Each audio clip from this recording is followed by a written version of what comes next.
Ano ang gagawin mo kung ang rumihistrong imahe sa kinunan mong litrato, pugot ang ulo? Ito sabihan nung araw yan kasi pag walang ulo daw ang tao, mamamatay, maaksidente siya. Siguro gawin na lang po siguro nila, sunugin na lang po nila yung damit. Dali mo sa simbahan, imo pabindisyonan para mawala ang bisa ng mga espiritu.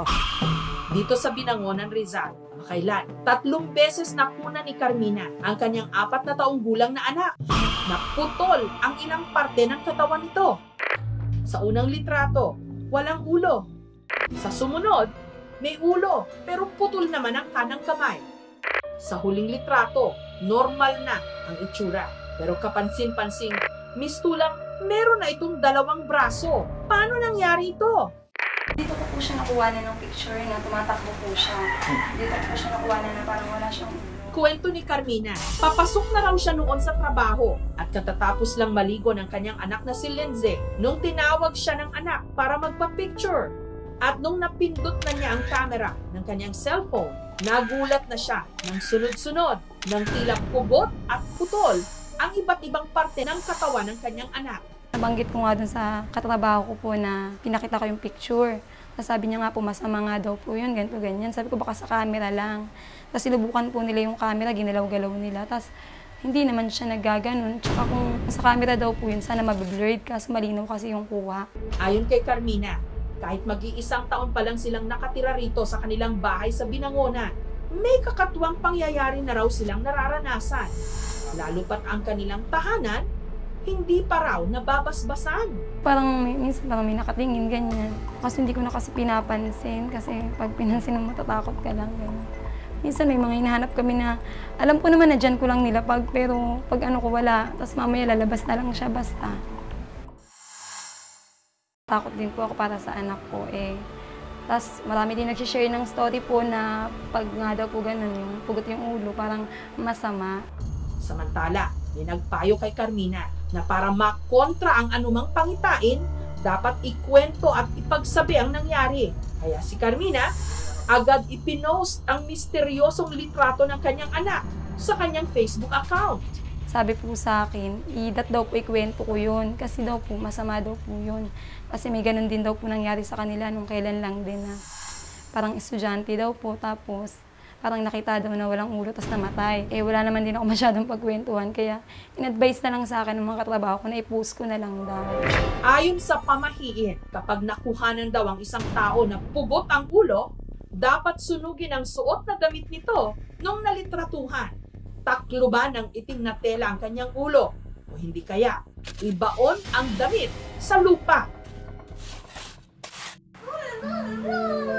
Kinuhanan naming muli ang bata sa pwesto kung saan siya napicturan at sa pagkakataong ito, normal namang rumihistro ang kanyang buong katawan. Sinuri namin ang cellphone na ginamit ni Carmina para makita kung may application ba na maaari niyang nagamit. Kaya nangyari ang mga kahindik-hindik na larawan. Bali wala naman po siya mga application na pwede ipang-edit sa photo. More on games lang siya. Ayon naman sa photo expert, kine-claim ng tao na kinunan siya at ganun na medyo dubious, medyo kaduda-duda. Unang tingin ko pa lang, nakikita ko na kagad na mayroong mga discrepancies dun sa pixels. So mukha siyang pinatong.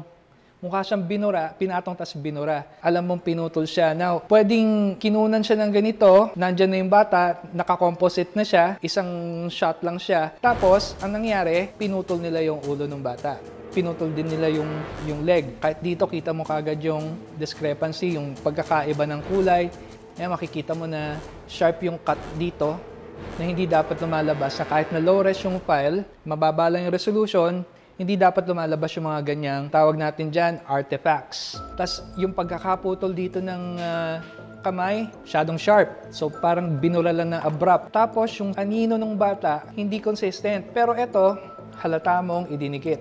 Kasi yung mismong pagkakadikit niya, lumalabas yung square ng pixel. Sabi ko nga baka sa camera lang, kaya hindi rin ako masyadong sabi nga po nung iba, kahit sa camera lang yun, parang aksidente pa rin yun na nakuwang ganun. Kumbaga hindi naman pa rin sinadya. Hindi naman ako baliw para gumawa ko ng mga ganung kalokohan sa anak ko. Preserve our home from every danger. Sa huli, sa hiling na rin ang pamilya ni Carmina. Kahapon lang, pinabasbasan ang kanilang bahay. This we ask through Christ our Lord. Amen.